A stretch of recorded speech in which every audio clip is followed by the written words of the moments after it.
Before we dig in, a quick thank you to the sponsors ready to grow with the Soil Sisters. Tejas Tonic is the official beverage of the Texas Soil Sisters. We especially love that the hemp for Tejas Tonic is organically farmed in the Texas Hill Country, with farms in both Dripping Springs and Lukenbach, Texas. The Soil Sisters podcast is powered by B&P Electric. Whether you're building, remodeling, installing low-voltage landscape lighting, or in need of an inspection, B&P is your Central Texas electrical contractor. Find links to our sponsors in the podcast show notes or head over to txsoilsisters.co.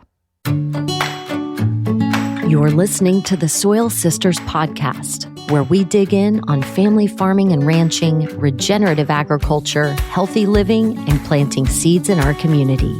We invite you to listen, subscribe, and grow with the Soil Sisters. Hi, y'all. I'm Joanna Newting, joined by my blood, soul, and soil sister, Crystal. Welcome to the show. I'm so happy to be here today, sister, and I'm excited for the information that we are about to get from our fantastic guest. Yes, me too. We are welcoming Matt Simon to the podcast. He is the farm director at the Refugee Collective Farm in Elgin, Texas. He has been managing certified organic farms since 2017 and is a leader in Central Texas regenerative agriculture, as exemplified in the Refugee Collective's Resilient Farm Plan, the first of its kind in Texas. We are very excited to dig into all things carbon farm planning, resilient farm planning, as we've rebranded here in Texas. Matt Simon, thanks so much for joining us. Welcome to the show. Yeah, thank y'all for having me. I feel like I've been in y'all's orbit for quite a while now, so it's good to finally connect and really sit down to talk about all the work that we're doing out at the Refugee Collective. Absolutely. Yes. Absolutely. We got to visit the Refugee Collective Farm a couple of years back, and it's really beautiful what you're doing there. So I'd love to start the conversation with you telling us the maybe Cliff's Notes origin story of the Refugee Collective Farm. The Refugee Collective itself is a nonprofit whose mission is to provide livelihood opportunities for refugees. And we do that both through the farm, which is a certified organic 20-acre farm in Elgin. And we also have a sustainable textile studio that operates at a Central Presbyterian Church in downtown Austin. And as far as the farm is concerned, the lease that we hold, we've had since 2018. And the land has an interesting backstory. It's actually a conservation easement that the landowner, John Beal, worked with Travis County and some other landowners to start the Wilbarger Creek Conservation Alliance. And so we lease 20 acres that are a part of his broader 300 acres. And then that 300 acres is part of a broader 2,000 contiguous acres all along the creeks out here, Wilbarger Creek and Willow Creek and others.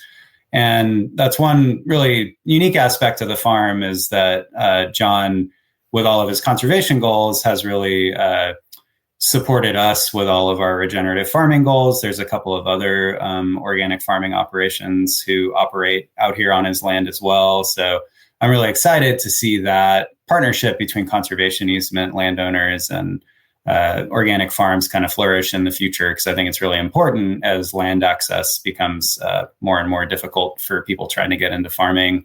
As far as the farm itself goes, we're fully certified organic, both with vegetables and eggs. And I'll kind of get into a little bit later how we incorporate the chickens into our cropping system. The main way that we sell our produce is through CSA, Community Supported Agriculture, and we deliver about 100 boxes every single week to areas around Austin that have 7 to 9 items in each box. And then we also do a fair amount of wholesale to restaurants and a few wholesale partners, different small-scale grocery stores and things like that. We've also gotten into doing a lot of refugee food access over the past few years, with some grant funding, both from Travis County as well as through the Office of Refugee Resettlement. And so we also have a community farmer program where we teach refugees regenerative agriculture methods, and they use those skills to grow food for their own family. And they also have the opportunity to sell some of that produce to our buyers. And we kind of foster the communication there to earn a supplemental income from what they're growing as well. So really trying to tell the story of not only providing year-round employment for a team of refugees, but also kind of opening the doors for the broader refugee community to grow the food that best nourishes their own communities while making some money on the side as well. That's outstanding. And I remember when we were out there that they're growing foods that they're used to eating. They're cultural foods that they want. And you know what, when you're living far away from home, it's nice to have, the comfort food that soothes your soul. So I really love that about the Refugee Collective.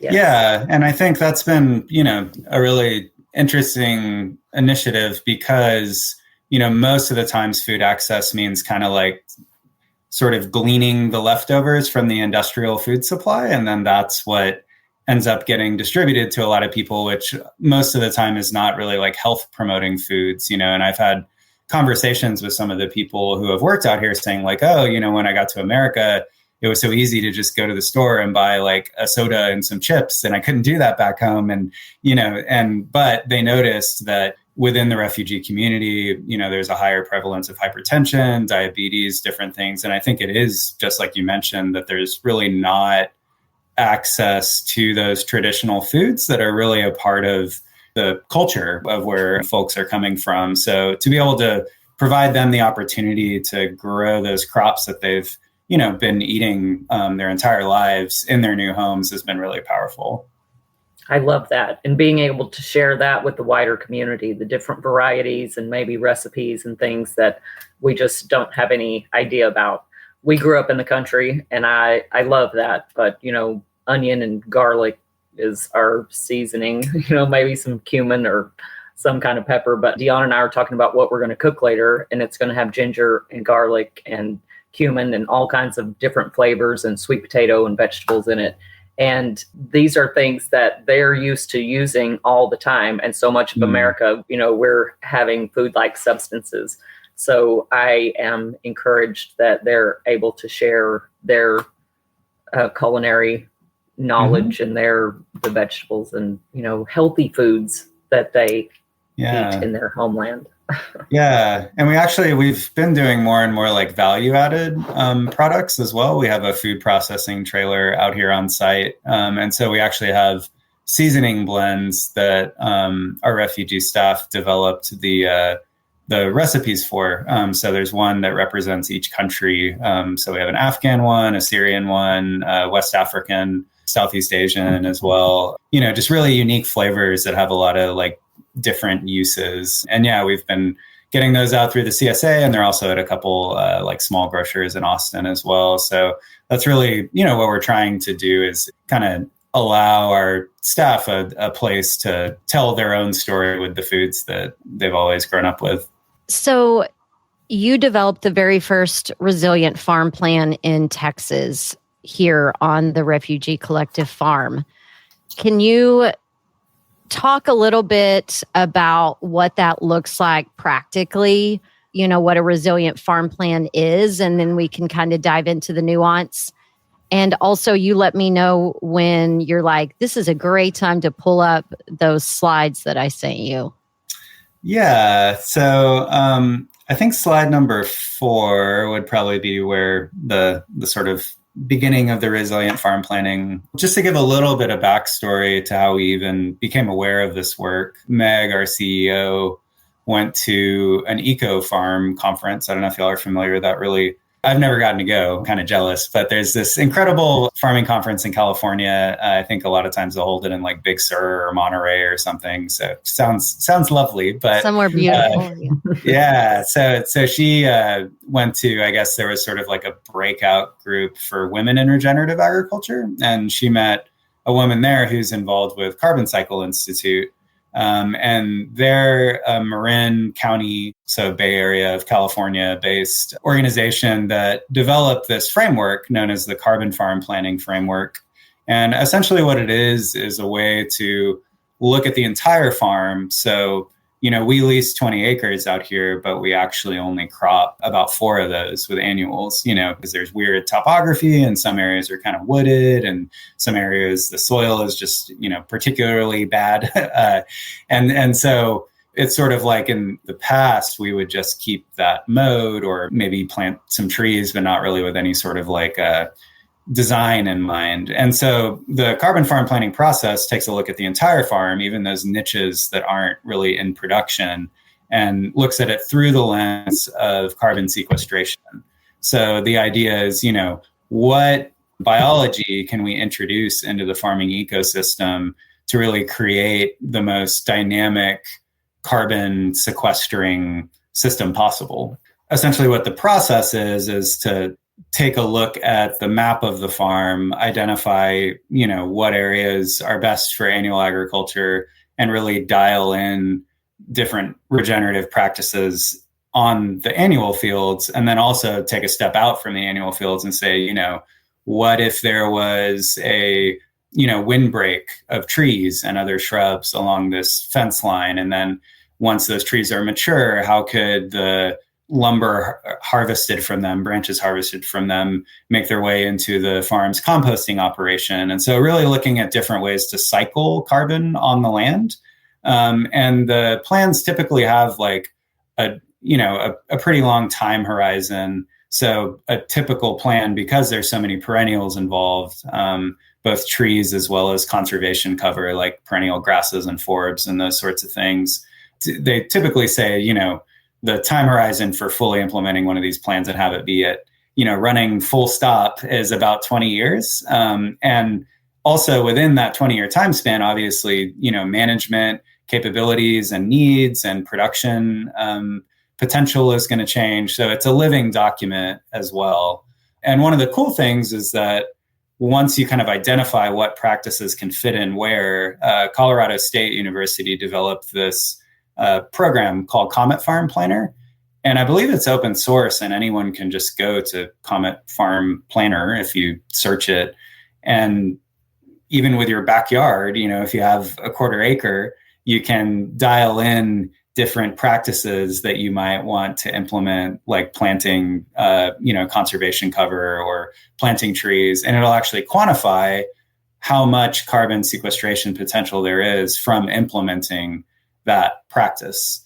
And all of those practices, or the vast majority of them, I would say almost all of them, are related to USDA NRCS, which is Natural Resource Conservation Service. So a branch of the USDA that deals with soil conservation, water conservation, those sorts of things. And they have what are called CPS codes, which are conservation practice standard codes, which is essentially like what's sort of the gold standard way and best practices on implementing no-till, on implementing cover crop, those sorts of things. And so those codes are also referenced both in the plan as well as in the Comet Farm Planner. And essentially at the end of the day, once you have that map drawn up and enter in the Comet Farm Planner, it spits out what the total carbon sequestration potential is for your entire farm.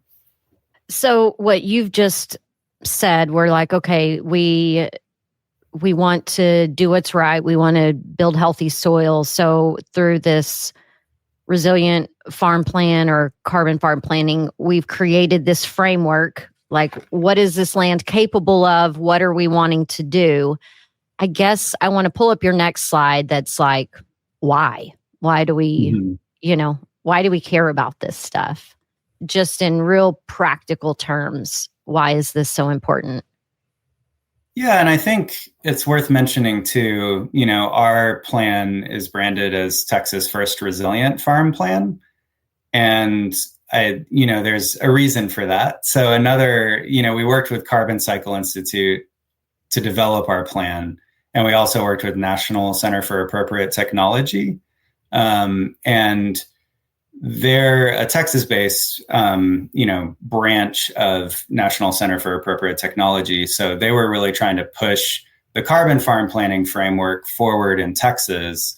And they were kind of, receiving two sort of obstacles. One was in the political climate in Texas, talking about climate change and talking about, carbon sequestration for the purpose of drawing carbon out of the atmosphere to slow climate change is kind of politically charged. Whereas in California, there's less pushback on that narrative. And that's a whole other topic that we could go into. But essentially, there's that issue. And then also, I think people started to think like, oh, carbon farming, like, does that have to do with carbon credits? Does it have to do with like the carbon markets, And so just from the outset, I want to say like, that is not a part of it. The science behind really quantifying carbon capture through agriculture is improving, but, it still has a long ways to go. And so the carbon farm planning process and the resilient farm planning process are really a lot more about implementing these practices in order to, draw down as much carbon as possible, but not to monetize it necessarily. So just wanted to say that is not why carbon farm planning.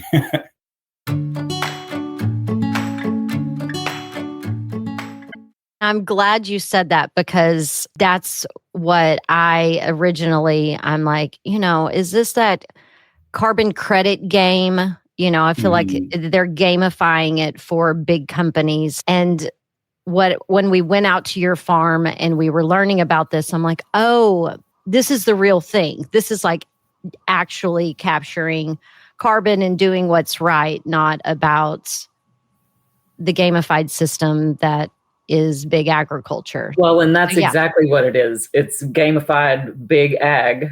And on the other hand, the reason that we're doing all this stuff is their other hand in the big chemical that is literally causing us to lose all this carbon from our soil and to kill our microbiology and to kill all the other stuff that's going to support drawing down that carbon. So they're like making money on the carbon game and they're making money on the chemical game. So I love that. Yeah, let's leave all those out of the equation and let's just do what's right and support life in the soil, in the plant, in the animal, in the human, in the land, in the community, in our families, like supporting life. Yeah, absolutely. And I think the more that you sort of are in the agricultural sector and the agricultural sphere, the more your sort of greenwashing detector kind of like gets fine-tuned.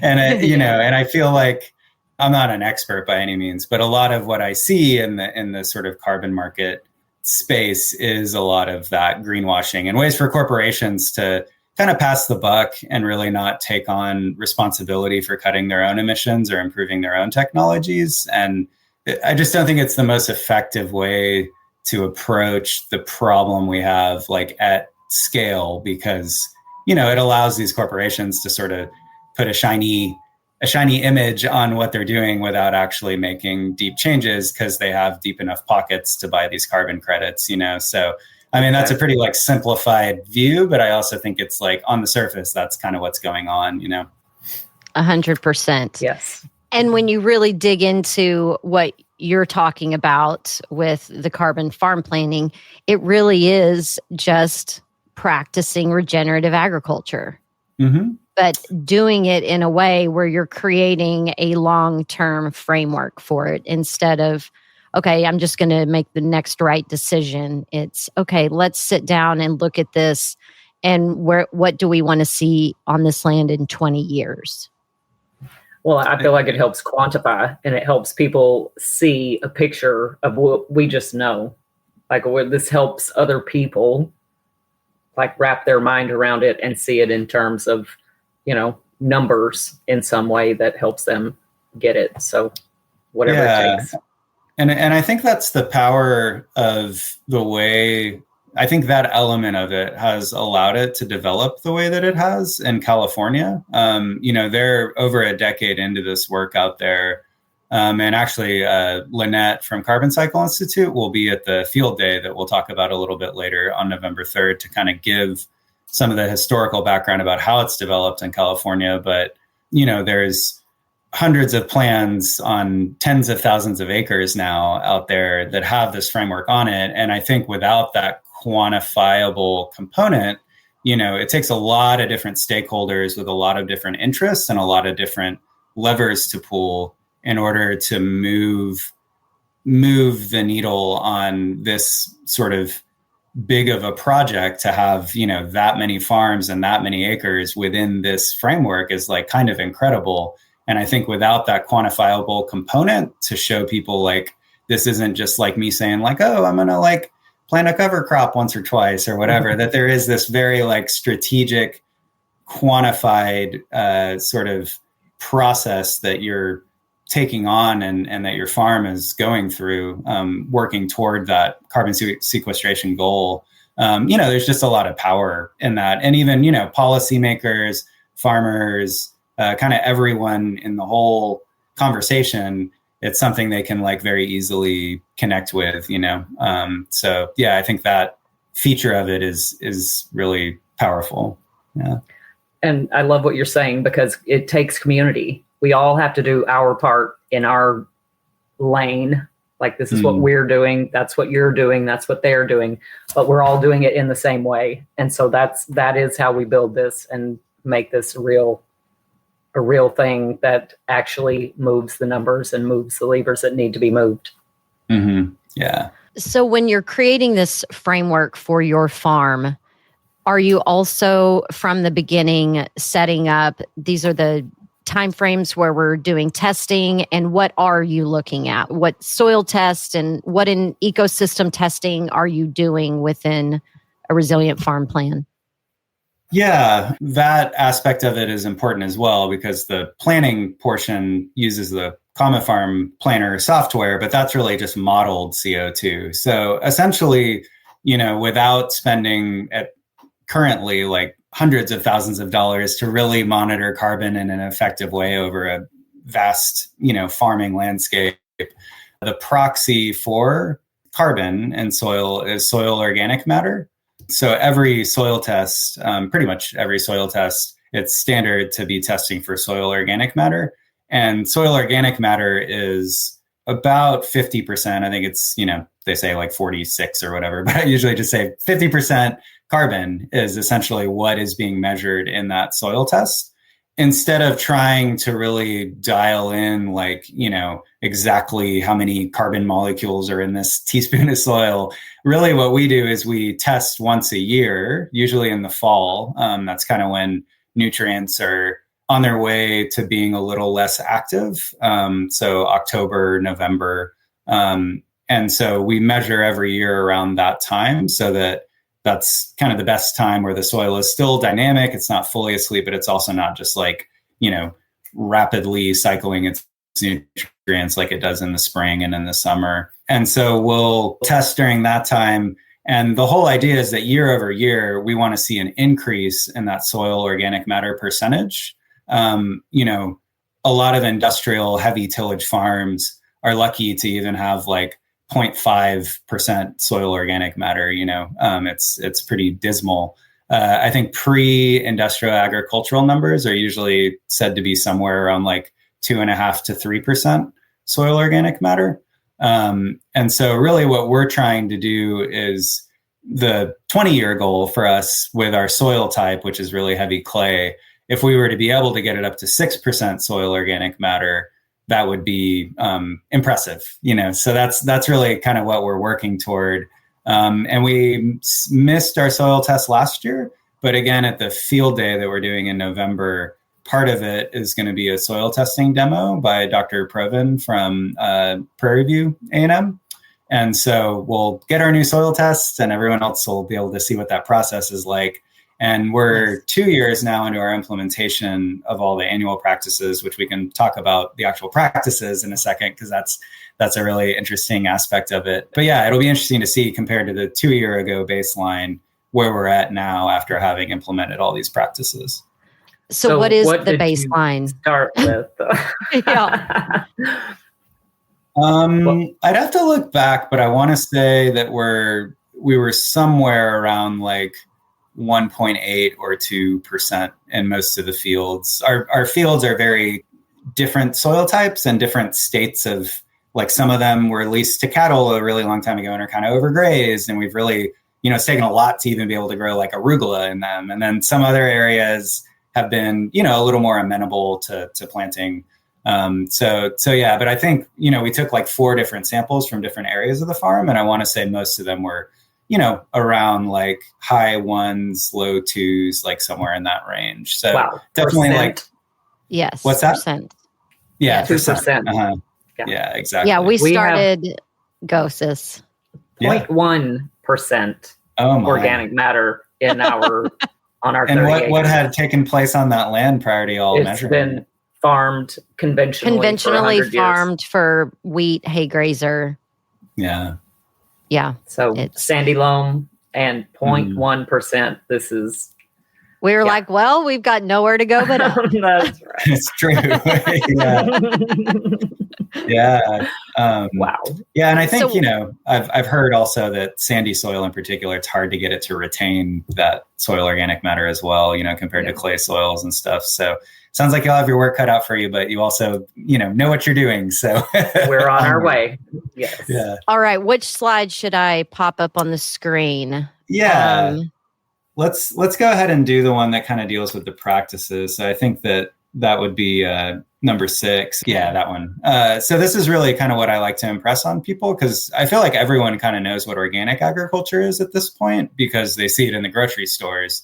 And I think even if they're not familiar with the practices, basically what it means to them is no chemicals were used in making this product, So when I think about regenerative agriculture, I farmed as a standard organic farmer for the first, 5 years of my farming career. And so, there are sort of standard practices that your organic certifier is going to want to see that you're implementing. So those include things like crop rotation, not planting the same thing in the same place year after year, because that depletes the nutrients and you also get pest and disease buildup. So kind of rotating what plant families you're putting in a given place, cover cropping, which, in industrial agriculture, we're dumping chemical fertilizers on the soil season after season. But in organic agriculture, we don't have that. I was going to say luxury, but it's really not a luxury, but we don't do that. So you have to give the soil time to rest in between planting. And in order to restore some of the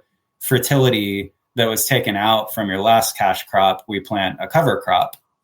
And, there's different cover crop mixes that we use in different seasons. We actually just got in the ground our fall cover crop.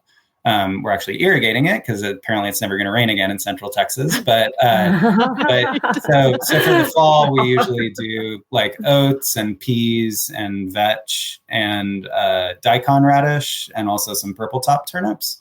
And so the oats are really to kind of stimulate, add a lot of biomass to the soil once we're terminating the cover crop. And then the legumes like the vetch and the peas are both nitrogen fixers. That's kind of one of the incredible things about legumes is the nitrogen is a really essential building block for plant health. And when you're extracting that out, you have to put it back somehow. And luckily, biologically, beans and vetch, which is another legume, restore that to the soil. And then the daikon radish we put in there this time of year because it has a really long taproot. And we won't even usually harvest that unless we're like desperate for some reason and actually sell it. But having that long taproot will help nutrients from further down in the soil cycle upward to higher stratums, or whatever you want to say, in the soil layers, so that when you do plant your next cash crop, more of those nutrients from further down will be more available to the plants that you're going to plant after the cover crop. And again, both of these practices I consider just like standard organic agriculture. And then, we're also applying compost in organic agriculture, adding, broken down organic matter that usually has some amount of biological life kind of going on. And then within that compost, a lot of times you might mix in different micronutrients that are necessary for your soil based on soil tests. So, that might be things like phosphorus if you're really, deficient in phosphorus. We use a lot of elemental sulfur out here because another obstacle of ours is the pH out here is really high. Typically, they say, anything above like a 8.2, that soil is so basic that nutrients really don't even want to like move in that kind of environment. And we're at about like an 8 in some of our fields. And really you want it to be at maybe like 6.5, mid sixes, somewhere in that range for vegetable farming. So yeah, applying those new micronutrients and different amendments to try to tweak the soil for your specific needs is another approach that I consider standard organic farming. Two things that I want to make sure that you touch on, and in whatever order and however you want to, Yeah. But developing that crop rotation strategy that you're talking about of not doing the same thing, like how are you figuring out what that strategy is? And then also, how are y'all creating farm scale compost? Totally. So I think as far as, our rotation goes, that kind of leads nicely into sort of the regenerative elements. So, we just talked about organic elements, and then some of the regenerative elements that we incorporate that not a lot of other farms do is our use of chickens in the cropping system. And without the chickens in it, I think our cropping system would be kind of a lot more similar to what other people's crop rotation might be. So typically, you might want to do a pretty low feeding crop. So something like arugula or radishes or lettuces, something that doesn't require a lot of nutrients. And then you would do maybe a higher feeding crop from a different plant family after that. So maybe you would plant tomatoes after those things that I just mentioned. And your tomatoes are going to be in there, for 120 days. So they're really heavy feeders. And then on the back end of the tomatoes, as you're heading into like the fall season, is usually what comes after you have had tomatoes in the ground, you might either do another kind of lower feeding crop. You might be able to get away with some kale or something, but definitely from a different plant family. Tomatoes are from the Solanaceae plant family, and then kale is from the Brassica family. And lettuce would have been from like the Asteraceae family. So, 3 different plant families kind of moving through the season. And, one light feeder, one really heavy feeder, maybe another light feeder. But even on the back end of that heavy feeder, you might go ahead and put a cover crop in. And then you would have an entire season where the cover crop is there, restoring the soil nutrients before you move into your next cash crop. So with the chickens in the mix, kind of the way that we incorporate them is we would do that whole sequence that I just mentioned. And then when the cover crop reached maturity, which for most cover crops is going to be like 60 to 65 days, we would actually move the chickens onto the cover crop. And so the chickens would do the cover crop termination for us. And just from being on there, we leave them in one like 50 by 100 foot area for about a month. And then, so 5,000 square feet.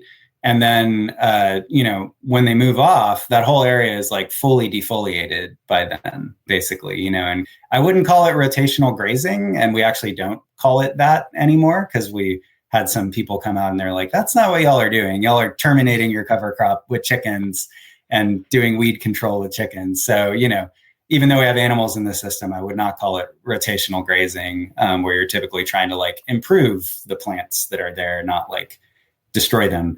But we'll have those chickens on there, and then we'll either do another cover crop, or sometimes we'll tarp where we had the chickens and then wait until we're ready to do a cash crop if there's not enough time to really do another cover crop.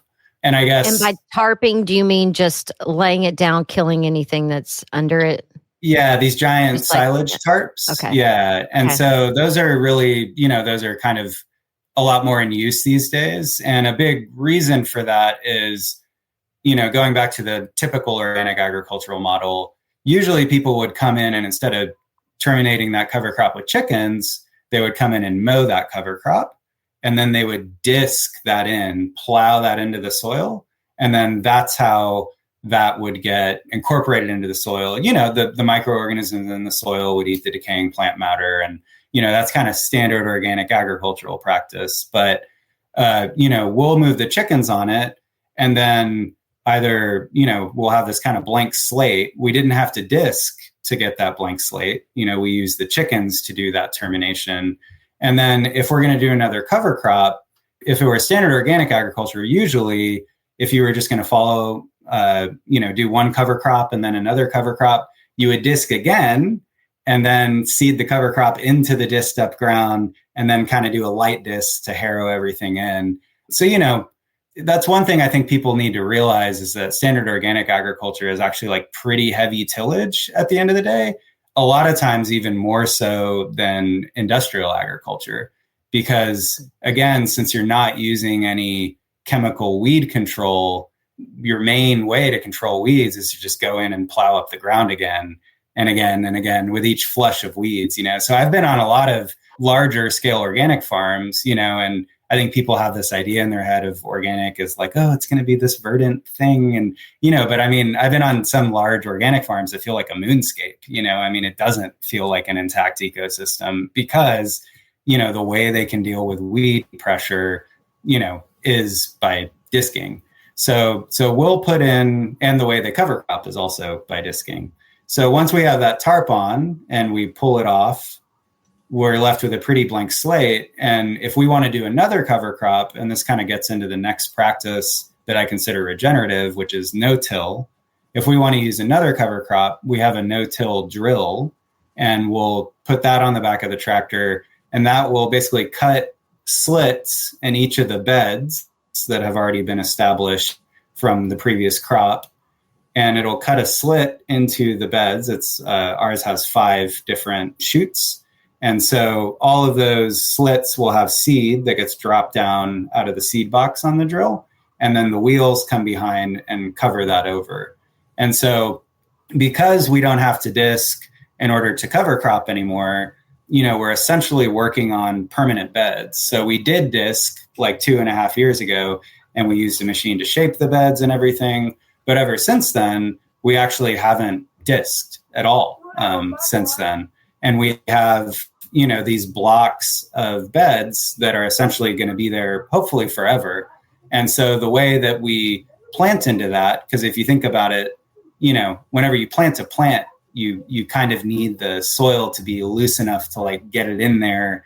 And if it's not that way, then you're going to have to like really dig and kind of, go crazy. So the way that we approach that is that you have this permanent bed, and we have a compost spreader that spreads a 1/2 inch with each pass.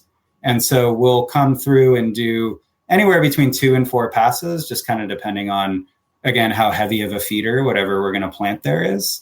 And so we'll do minimum 1 inch thickness of compost and sometimes 2 inches of compost on that permanent bed. And that gives you enough material to work with to cover the plants over and actually plant. Do you do that before you do your no-till seed drill or after the no-till seed drill where you lay a blanket over those seeds you just planted? Yeah. So, typically the no-till seed drill would do the cover crop, and then it would usually be about 2 months until it's ready to terminate. And then sometimes we'll go ahead and mow it because the chickens can only be in one place at one time. So sometimes we'll go ahead and mow it and then tarp it, or sometimes we'll put the chickens on it and then tarp it. But the tarping typically always comes before planting because, again, in normal organic agriculture, the way you would deal with the weeds that have emerged, even the chickens leave some stuff, and usually you would come back through and disc that. Since we're not disking, the tarping kind of takes the place of the disking in terms of weed control and leaving you with a clean slate. But the compost. No. I was saying the compost, not the tarping. I get that. What about the compost on? The when compost, do you put it on? Right Perfect. Before. Okay, so you're planting so into that compost. Okay, got it. Tarp comes off, compost goes down, irrigation lines go down, and we plant. Yeah. Excellent. Got it. And how many chickens you said 5,000 square feet. How many chickens are on there? Yeah, we have 120, and they're all layers. They're all female laying hens. We only do eggs out here. We don't do any broilers or anything. Okay. Yeah. So now let's talk. Go ahead. Are you going to go ask about compost or? Yes. Yeah. Yeah. So obviously 2 inches of compost, on a 3 foot wide, 100 foot long bed all over the farm on 4 acres, that's a lot of compost. And so that's an expensive amount of compost as well. And so, Our compost needs are at about 120 yards per year. We can get about 20 yards dropped off for $1,000 is kind of the commercial compost that we can buy. But this past year, with a grant through City of Austin, we were able to start our own on-farm composting project. And so the system that we're using is what's called an aerated static pile system. So basically what that means is, static means that the pile doesn't move. So we don't actually turn these piles. And basically the material on the pile is on top of these perforated pipes, almost like you would see for a septic system. So big PVC pipes, like 4-inch pipes that have air holes coming out of them. And we have 2 of these kind of chained together. And then we just have a bouncy house pump, like you can get on Amazon for like $100. And we have that piped in to the pipes. And then that's on a timer. So every 30 minutes, the pump runs for 1 minute. And it forces air through those holes in the PVC. It forces that air up into the pile. Because essentially when you're turning a compost pile, you're just trying to introduce oxygen and kind of excite all the microbes in there and get them, kind of moving around and doing their thing. And you don't want the pile to become anaerobic, which is just like, if there's no oxygen kind of in the mix, it can get kind of slimy and funky, especially, if you have any kind of like fat or anything like that in it, that's more prone to becoming anaerobic. So we'll kind of build the piles and then we leave them there for a month. And with our organic certification, it has to be a certain carbon to nitrogen ratio. You have to start with a 25-to-1 carbon to nitrogen ratio. And we have a way we calculate that. And then it has to get up between 131 degrees and 170 degrees for 3 days in a row. And then the pile is considered ready to use in the field. And that's just what our organic certifier says, so we usually leave it cooking longer after it's reached that level, just because we're trying to really break it down and have it be like a nice finished material. So what are you feeding it? Your materials? Yeah. So part of the grant that we've done over the past year was we were able to go out and go to restaurants and pick up their compostables. So we were going to Lenoir restaurant down in South Austin and getting some of their stuff. We were going to Figure 8 coffee grounds, and also coffee chaff, like the roasting byproduct, are really nitrogen rich. And as long as you don't have your compost pile like just that, it's a really great addition to the compost pile. And then also we were going down to Fallen Oak Mycology down in Buda and getting their spent mushroom blocks. And that's kind of nice because we're just able to kind of go there whenever we want to. The hauling at the restaurants, like we replaced their usual hauler. So it was like, we had to do that, but the mushroom blocks, it was like, oh, they're just there. Come and get them, So those were really the 3 main inputs, as well as just veggie scraps from the farm. There's always like, if we clean a bunch of carrots because we're going to bulk them out or whatever, we have all these carrot tops that would go in. If we miss a day on harvesting squash and we end up with these giant squash that no one wants to eat, we'll throw them in there, that type of thing. We've also in the past gotten chicken litter from the chicken farmer here on our same piece of land. Whenever he started in his brooder, like a new round of broilers, we've taken his bedding from where he had his chicken brooder and added that to the piles. But I will say, sort of just a lesson in general with farming, we discovered that becoming a compost hauler on top of like a pretty high volume veggie producer, it doesn't work for us. Because basically it means that one of our managers has to be off farm for like 4 hours every week, which isn't a ton of time, but it's, we need him here. So that's one aspect of it that we realized, like, through the grant, luckily we were grant funded to like go do all of this, and his wages were covered, the gas was covered, that kind of thing. But we realized we don't want to be a waste hauler. We want to be a farm. We do want to produce our own compost, but we don't want to be running around town picking up, food scraps. Yeah. So we've recently gotten in touch with one of the bigger haulers in town and are working out a way that they would actually bring the material to the farm and tip it here. And we would have that for the piles. We would probably still go pick up the mushroom blocks ourselves, like once every couple weeks, but that's a lot different than having to send someone out every single week. So I think, those kind of partnerships and recognizing your bandwidth and recognizing who else in the community is doing something that could contribute to a project, and making those connections is really critical when you're like already a very busy farmer, you know? Exactly. You have to become a drop-off point. Yeah. On Wednesday between 3 and 5, come drop off your food scraps or whatever and let them bring it to you. But yeah, that's really cool. What is your brown material that you use? Yeah, we're lucky that we have a neighbor who has a tree trimming service. So he's dropping off chips whenever it's chipping season. We also have our own, like, you know, small farm scale chipper that we have to kind of trim from around here.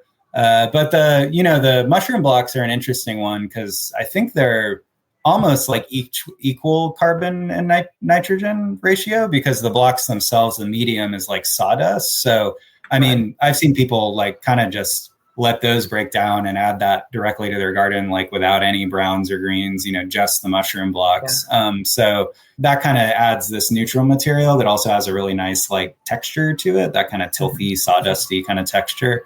But yeah, so mostly wood chips and then the mushroom blocks. We don't have the best source for like dried leaves, but yeah, that's kind of what we've been doing so far. Awesome. Yeah. Okay, I know you have a time constraint, so I want to talk about, how do we pay for this? What does it cost to be able to implement a resilient farm plan? Yeah, and this is really, you know, we're kind of taking a cue from the way that they've managed this in California. California has their own carbon credit system that the state actually collects carbon credits. And I don't know how it all works, but they have their own sort of like, enterprises through which they can purchase carbon credits, sell carbon credits on the carbon market. And they have this healthy soils program where, I guess it's their cap and trade proceeds technically, but they have this healthy soils program where the proceeds from that go into funding carbon farm plans and regenerative agriculture efforts. There's not a similar mechanism in Texas right now, but the model out there is pretty well built out. You know, if there were some sort of revenue stream for Texas to be collecting money specifically for this purpose, the way that it gets administered after it kind of leaves the state level out in California is what's called the Resource Conservation Districts, or RCDs. And the Marin County RCD was the first carbon farm plan like funder, essentially, and technical assistance provider for the first like 3 carbon farm plans that were out in Marin. So it really kind of grew out of state funding, funneling down to the RCDs and then out to producers through Carbon Cycle Institute, which is a nonprofit that helped to actually write the plans. So in Texas, you know, I don't know where that funding stream comes from, but we have soil and water conservation districts, which are similar organizations as the resource conservation districts. So, you know, there's already kind of the structure in place to have some state funding behind these things. As far as the local level goes, our plan has been funded by City of Austin for the past 3 years, I guess. They've given us some money specifically for this project, and they also helped us build out our composting infrastructure. So local governments can also be a really big help. The NRCS practices that are embedded in the plan are also reimbursable through your county NRCS agency. On our scale, with all of our practices and everything, that's maybe about $800 a year. And our plan total for annual inputs, like leave all the tree planting and everything aside, but to just execute our plan, it's about $50,000 a year, you know? So $800 a year for implementing these practices. It might buy some cover crop seed and stuff, but a farm of our scale is not going to fund our whole plan through the NRCS. So, No, we buy cover crop seeds for 30 acres of land and are spending roughly $2,000 every time we do that. So, the $800 just feels like a nice little pat on the head. But so $50,000 to do this, how are y'all able to pull that off? So you've got City of Austin money, you've got the little bit of NRCS money. Where else does this come from? Yeah, we have a few like corporate foundations that support, not just our regenerative agriculture work, but also like our refugee food access and livelihood work. That includes places like Patagonia. They're a really big funder in the regenerative ag space. Cliff Family Foundation, like Cliff Bar, I guess when they sold it or something, the family does a lot of philanthropic work around sustainable regenerative agriculture. We also have a few just private family foundations in the area who I won't mention because I don't know if they want to be mentioned. But and then, we're just always writing grants. I mean, as a nonprofit, probably write, 4 or 5 grants a month, whether it's for like food access or, regenerative ag stuff. So we're always kind of on the lookout for those kinds of opportunities. And we kind of manage to cobble it together somehow every year. But I think that, one of our biggest funders over the past couple of years and really what helped us launch the project was funding through Travis County for refugee food access. And then also the community farmer program, because we were using these regenerative methods to help refugee families in need. We were able to kind of like have a decent amount of funding to start implementing some of these things with those funds. They were tied, the county money in particular was tied to pandemic relief. So we only had that for 2 years and we knew we would only have that for 2 years. So now that that funding has gone away, we're having to get a little bit more scrappy and really try to like expand our partnerships, and then obviously just selling vegetables, I mean, we have to pay our staff and everything too. So a lot of this sort of extra regenerative bells and whistles, we have to kind of go beyond what we're able to pull in just from selling vegetables to implement a lot of this stuff. Well, and I can see how a story and an organization like the Refugee Collective can find grant funding. You can find stuff that makes sense. You can find companies that, are wanting to do some sort of philanthropic give back. Is this practical for family farms and ranches? Like, do you find or do you have experience that a family operation can find these funds? Or is it you got to figure out a really good story before you apply for these grants? Yeah, I mean, I feel like that's kind of a distinction just in especially the Austin area farming landscape. There's a lot of nonprofit farms and unfortunately a dwindling number of small family farms, doing vegetable production in particular.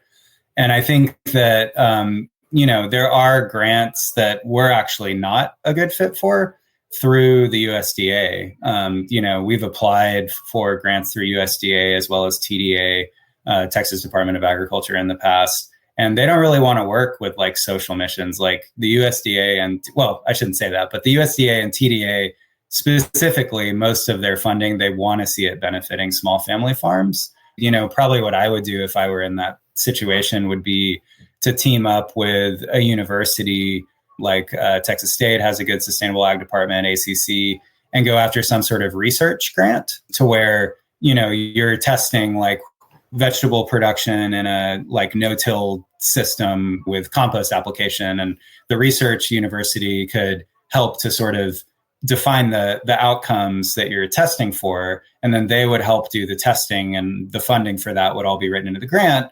And then the supplies to do this regenerative work could potentially, and maybe even labor, depending on the grant, could come from, that research grant. And then obviously, that with grant funding, there's a lot of reporting and those sorts of things that go along, and farmers typically don't have time for that kind of thing. So I think, that would probably be the easiest path.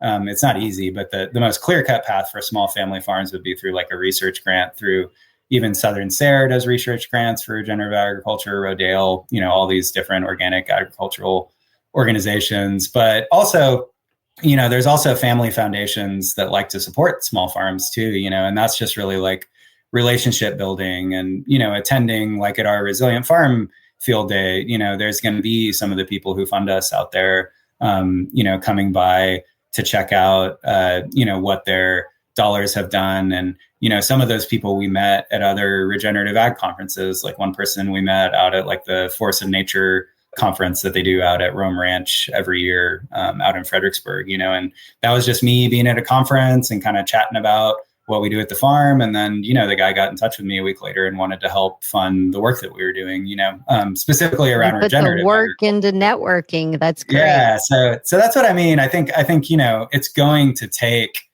grant funding, state grant funding, philanthropic dollars, like these more established funding pathways like NRCS. I think it's going to take all of that, until our subsidies system changes and we're not just pumping billions of dollars into people growing corn for gas, until those sorts of structural changes happen. I think it's going to take a lot more kind of coordination and like grassroots efforts to prove that this type of agriculture is better for the planet. It's better for, even just like water retention. It's better for our aquifers. It's better for, the people eating the food and the people working in these environments. I mean, across the board, it's really, in my view, the future of farming, and this resilient farm planning model can really be the structure that kind of drives that change. And I think it so helps to be able to go and see for yourself. And so that's great that you guys put on this regenerative and resilient farm field day that's coming up on November 3rd. But you do have a few things coming up before that. A farm to table dinner fundraiser on October the 26th. Is that out at the farm? Yeah. This is our second one. It's a really beautiful evening. Lenoir Restaurant, who we've partnered with on a lot of stuff, does the food. We're going to have live music this year. We're excited about that. And it's really a way to kind of have a delicious meal kind of in the environment where it was grown and learn about the organization. Last year was magical, and I got a good vibe heading into this year's event. So, yeah. Outstanding. If people that are in the Central Texas area, if they want to participate, do they just go to your website, therefugeecollective.org? Exactly. Yeah. And I think right now we have it kind of toward the top so people can find the tickets there.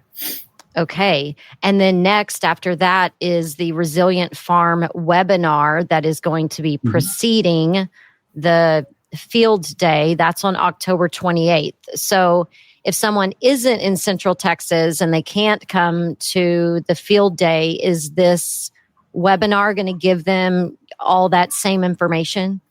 Yeah. It'll be kind of going over some of the stuff that we went over today, but I think I actually will be like presenting from the slide deck that we kept pulling up and I kept straying from. Sorry about that.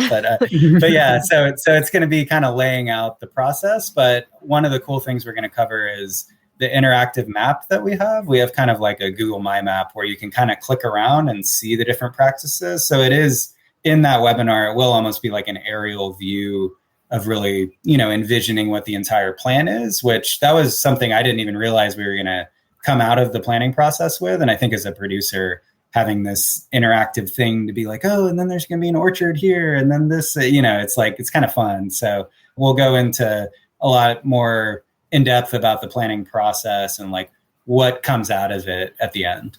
The field day, you still have tickets available? Is there still room? I know it's limited space. Yeah. So it's in partnership with Travis County AgriLife Extension, and they're going to be providing lunch for everyone that day as well. And so we're trying to get like a cap of 50 people. And I want to say we're at like 35 tickets, not sold, but 35 people signed up because it's a free event.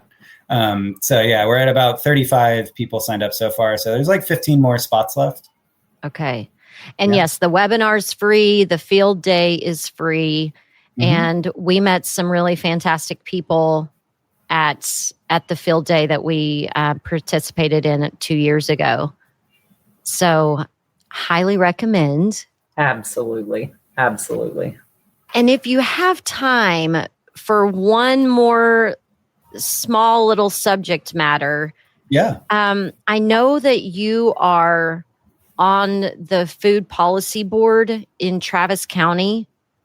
Will you tell me a little bit about what that does? And then if people want to start something like that in their own county, that way we kind of know what's possible, what it does. Yeah, like Caldwell County, huh? That'd be great. Exactly. Yeah. So it's the Austin Travis County Food Policy Board. So it's kind of not housed within, but sort of facilitated by the city of Austin. God, what are they called now? Austin Climate Action and Resilience Department. They used to be Office of Sustainability, but they've rebranded to Austin Climate Action and Resilience. And so they kind of facilitate these monthly meetings, and it's, all these stakeholders from different areas within the food sector in Austin and Travis County. We have people who are more involved on the food access side. There is a representative from Central Texas Food Bank. My organization, Farm Share Austin, one of their folks is there. So, people from the farming sphere, the food access sphere. We have a nutritionist who's out at Lake Travis ISD. So, really like the whole gamut of people involved in the food system. There's 11 of us, and we come together, and the office from the city kind of facilitates basically leading us, kind of providing information and leading us toward writing recommendations for city council. So that's really like the group comes together specifically for that purpose, to write these recommendations, put them before city council, and then also put them before the Travis County Commissioners Court. There's 4 commissioners in Travis County. And so, we're working both within the city as well as the county level. So for instance, one that I've been working on lately has to do with farmland preservation and land access. Because in every county and, Caldwell increasingly, all the farmland is getting bought up and developed. And if we don't act soon, that's just going to be the way it is. And then there really won't be much local agriculture going on anymore. There's kind of a window that feels like it's closing every month. I see a new farm that's been sold and a 7-Eleven's going up or whatever. So me and a few other people from the board formed a committee to draft this recommendation around, different mechanisms for farmland preservation. We bring that to the whole board, and then we all vote on that. And if everyone approves it, it gets put before city council and the commissioners court. And that's really just where the work begins. In Austin, at least, there's like 80 of these boards. Like there's like an arts board and a sustainability board and a this and a that and a parks and and all of these boards are writing these recommendations. So, all these city council members are getting these stacks of recommendations. So that's the next step, is we follow up with the city council people, set up meetings with them, maybe even go give a presentation at the commissioners court, that sort of thing. Just to, really kind of get what we're thinking is important involved in the conversation more, with the ultimate goal of, actually getting some of what we think is important in like a future bond package, or maybe there would be, in the next city budget, there might be, some money earmarked for like a certain position at the city that could help with some of these goals. So how do you start a food policy board? Who do you go to and say, hey, we want a food policy board in Caldwell County? I think it would probably be best to visit with the city council folks and see what their structure is for boards and commissions, or the county commissioners court. I would think that there must be some committees in Caldwell County doing something. I'm not that familiar with the way the governance is structured. But yeah, I would think, there must be some mechanism for groups of citizens getting together to interface with the board that isn't just like open conversation at like city council meetings. So that's where I would start, would be to just say like, hey, we know there's this that exists in Austin, Travis County. Are there already other boards that exist here that serve a similar function to make these recommendations?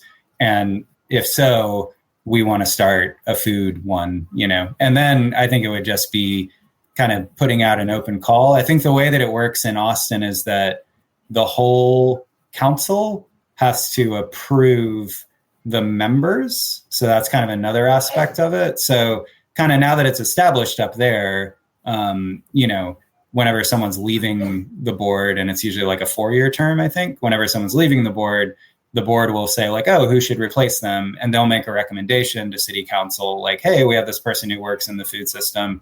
We think they would be a great replacement for this other person.